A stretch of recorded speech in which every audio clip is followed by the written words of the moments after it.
Breaking news చూస్తున్నాం. తెలంగాణ ఐఏఎస్లో ఆసక్తికర చర్చ నడుస్తోంది. ఇన్నాళ్ళు కీలకంగా ఉన్న ఐఏఎస్లను ఎక్కడికి బదిలీ చేస్తారోననే ఉత్కంఠ నెలకొంది.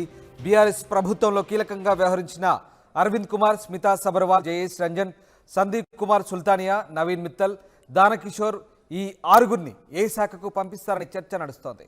ప్రభుత్వం ఏర్పడి 10 రోజులైనా ఇప్పటి వరకు సీఎంను స్మితా సబర్వాల్ కలవలేదు.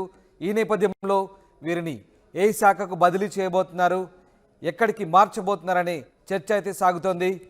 వీళ్ళంతా కూడా బీఆర్ఎస్ ప్రభుత్వంలో కీలకంగా వ్యవహరించారు. ముఖ్యంగా అరవింద్ కుమార్, స్మితా సబర్వాల్, జయేష్ రంజన్, సందీప్ కుమార్ సుల్తానియా, నవీన్ మిత్తల్, దానకిషోర్ ఇలాంటి సీనియర్ ఐఏఎస్లంతా కూడా కీలక శాఖలో మొన్నటి వరకు బాధ్యతలు నిర్వర్తించారు. అయితే ఇప్పుడు వీళ్ళని ప్రభుత్వం ఏ శాఖకు బదిలీ చేయబోతుంది, ఎలాంటి స్థానచలనం ఉండబోతుందనే ఆసక్తికర చర్చ అయితే నడుస్తుంది. ఇన్నాళ్ళు కీలక శాఖల్లో ఉన్నటువంటి ఐఏఎస్ అధికారులకు ప్రస్తుతం ఎలాంటి పోస్టింగ్లు ఇవ్వబోతుంది ప్రభుత్వం, ఎక్కడ వీళ్ళని అకామిడేట్ చేయబోతుందనే ఆసక్తికర చర్చ అయితే ఐఏఎస్లో సాగుతుంది. మా ప్రతినిధి మధు లైవ్లో జాయిన్ అవుతున్నారు. మధు, ముఖ్యంగా కీలకమైన శాఖల్లో ఉన్నటువంటి ఐఏఎస్లు దాదాపు ఒక 6 ఐఏఎస్లు ఇప్పటిదాకా మనం చెప్పుకున్నటువంటి 6 కూడా వీళ్ళందరినీ కూడా ప్రభుత్వం స్థానచలనం కల్పించే అవకాశాలు చాలా క్లియర్గా కనిపిస్తున్నాయి. అయితే వీళ్ళందరినీ కూడా ఎక్కడికి మార్చే అవకాశాలు కనిపిస్తూ ఉన్నాయి, వీళ్ళను ఏ రకంగా ప్రభుత్వం యూజ్ చేసుకునే ఛాన్సెస్ ఉన్నాయి? చెప్తా ఉన్నారు పరిస్థితులు, సామాజిక సమీకరణలో అక్కడ ఉన్నటువంటి రాజకీయ పరిస్థితులు అన్ని బేరీ చేసుకొని ఒక నాయకుడు నిర్ణయాలు తీసుకుంటాడు. తీసుకున్న ఐఏఎస్ ఆఫీసర్లకు పోస్టింగ్స్ వచ్చాయి. వారిని వివిధ శాఖలకు కీలకంగా వారిని కేటాయించడం జరిగింది. అర్బన్ డెవలప్మెంట్ కావచ్చు, మూసీ డెవలప్మెంట్ అథారిటీకి సంబంధించినటువంటి కావచ్చు, విద్యుత్తు, అలాగే వైద్య ఆరోగ్యకి సంబంధించినటువంటి విషయంలో కొద్దిమంది ఐఏఎస్ ఆఫీసర్లను ఆల్రెడీ నియమించడం జరిగింది. కొద్దిమంది ఐపీఎస్ ఆఫీసర్లని ట్రాన్స్ఫర్ చేశారు. కొత్త వారికి నియామకాలు వచ్చాయి. ఇటు సైబరాబాద్ కావచ్చు, సిపి కావచ్చు, డీజీపీ కావచ్చు, అనేక మార్పులు చేర్పులు జరుగుతూ ఉన్నాయి.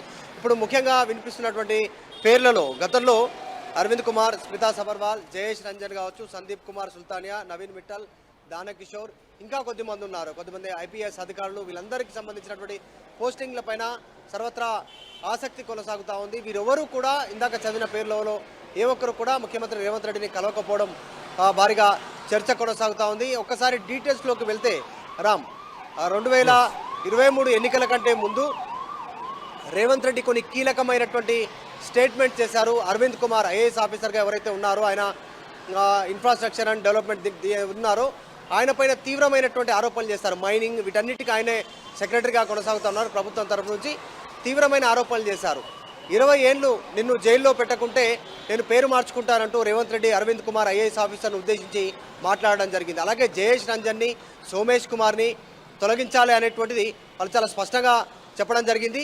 ఎన్నికల కమిషన్ కూడా చివరాఖరులో ఎన్నికలు ఇంకొక 2 రోజులు ఉన్నాయనేటువంటి నేపథ్యంలో కూడా వీరిపైన Revanth Reddy and team PCC నుంచి ఎన్నికల కమిషన్కి కంప్లైంట్ చేశారు. వాళ్ళని తొలగించాలి అనేటువంటి, వాళ్ళ విధుల నుంచి తొలగించాలి అనేటువంటిది. సో అంత తీవ్రమైనటువంటి ఆరోపణలు చేయడంతో ప్రస్తుతం వీరంతా దూరంగా ఉన్నారు. అరవింద్ కుమార్ ఐఏఎస్ ఆఫీసర్ అయితే ఇంతవరకు కలవలేదు. సీనియర్ ఐఏఎస్ ఆఫీసరు ఇటు ఓఆర్ఆర్ లీజు విషయంలో కావచ్చు, గనులు, తర్వాత భూగర్భ గనులకు సంబంధించినటువంటిది ఆయన సెక్రటరీగా కొనసాగుతూ ఉన్నారు. కాబట్టి ఆ విషయాల్లో పూర్తిగా బీఆర్ఎస్ పార్టీకి అనుకూలంగా పనిచేశారు, వారికి సహకరించారు. వారి దోపిడీ చేసినా కూడా మిన్నకుండిపోయారు. ఇవన్నీ కాకుండా జయేష్ రంజన్ కావచ్చు, సోమేష్ కుమార్ కావచ్చు, అరవింద్ కుమార్ కావచ్చు, ఇంకా కొద్దిమంది ఐపీఎస్ ఆఫీసర్లు, స్టీఫెన్ రవీంద్ర కావచ్చు, డీజీపీగా పనిచేసినటువంటి అప్పుడు అంజనీ కుమార్ కావచ్చు, వీళ్ళందరిపైన తీవ్రమైన కంప్లైంట్ చేశారు. Revanth Reddy open press statement చేశారు. ప్రెస్ ముందే, మీడియా ముందు స్టేట్మెంట్ చేశారు. వీళ్ళంతా కొద్దిమంది వ్యాపారవేత్తలకు ఫోన్లు చేసి బీఆర్ఎస్ పార్టీకి నిధులు ఇవ్వాల్సిందిగా, చందాలు ఇవ్వాల్సిందిగా వీళ్ళంతా ఒత్తిడి చేశారు. సో దీనిపైన కంప్లైంట్ చేశారు. వీళ్ళందరూ తొలగించాలనేటువంటిది. వీళ్ళందరూ మేము ప్రభుత్వం ఏర్పాటైన తర్వాత మీ భరతం పడతాం, ఖచ్చితంగా జైల్లో పెడతాం, మీ అవినీతిని బయట పెడతాం, వదిలే ప్రసక్తే లేదంటూ రేవంత్ రెడ్డి మాటలు ప్రస్తుతం వైరల్ అవుతా ఉన్నాయి. ఎందుకు రేవంత్ రెడ్డి అంతగా వారిపైన రెచ్చిపోయారు ఆ సమయంలో, నిజంగానే వీరు అప్పుడున్న ప్రభుత్వానికి సహకరించారు అనేటువంటిది చర్చ కొనసాగుతూ ఉంది. ఆ నేపథ్యంలో డైరెక్ట్గా ఎంపీ పిసిసి ప్రెసిడెంట్గా ఉన్నటువంటి రేవంత్ రెడ్డి వార్నింగ్ ఇవ్వడం, ఇప్పుడు ఆయనే ముఖ్యమంత్రి కావడం కాంగ్రెస్ ప్రభుత్వం వచ్చిన తర్వాత. సో ఈ అధికారులంతా దూరంగా ఉన్నారు. మరి వారి పోస్టింగ్ ఏంటి అనేటువంటిది ప్రస్తుతం ఇంకా సస్పెన్స్ కొనసాగుతూ ఉంది. ఆమ్రపాలి కావచ్చు, రిజ్వీ కావచ్చు, శైలజ కావచ్చు, ఇంకా కొద్దిమంది అధికారులకు పోస్టింగ్స్ వచ్చాయి. వారిని కీలకమైనటువంటి శాఖలకు సెక్రటరీగా నియమించడం జరిగింది. కానీ స్మితా సబర్వాల్ కానీ, అరవింద్ కుమార్ కానీ, జయేష్ రంజన్ కానీ వీళ్ళంతా అంటే మధు ఈ అధికారులని ఇప్పటి వరకు కీలకంగా వ్యవహరించినటువంటి ఈ అధికారులందరినీ కూడా అంటే అప్రధాన పోస్టుల్లో బదిలీ చేసే అవకాశం ఉందా, లేదంటే వాళ్ళపై ఏదైనా విచారణ జరిపే అవకాశం ఉందా? అంటే కొంతమందిని రేవంత్ రెడ్డి ఆల్రెడీ మీరు చెప్తున్నట్టుగా ఖచ్చితంగా మీ ప్రభుత్వ అధికారులకు వచ్చిన తర్వాత విచారణ జరిపి జైల్లో పెడతామంటూ చాలా ఘాటు వ్యాఖ్యలు చేసిన పరిస్థితి. ఈ నేపథ్యంలో మరి ఈ అధికారుల సిచ్యువేషన్ ఎలా ఉండబోతుంది? ఏదైనా అప్రధాన్య పోస్టుకు బదిలీ చేయబోతారా, లేదంటే వాళ్ళ సేవలను ఎలా వినియోగించుకోబోతారా, లేదంటే వాళ్ళకి సంబంధించి ఇంకేదైనా సీరియస్గా ప్లాన్ ఆఫ్ యాక్షన్ ఉండబోతుందా ముఖ్యమంత్రి వైపు నుంచి?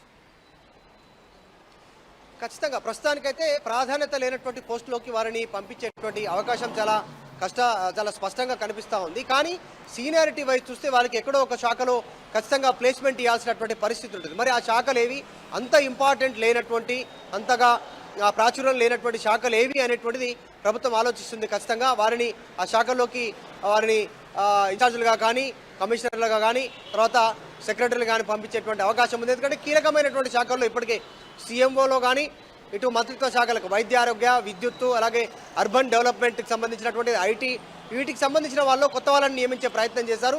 ఒక జయేష్ రంజన్ మాత్రం నిన్న జరిగినటువంటి ఐటీ రివ్యూకి సంబంధించిన దాంట్లో మంత్రి శ్రీధర్ బాబుతో కలిసి ఆయన సెక్రటరియట్లో రివ్యూలో పాల్గొన్నారు.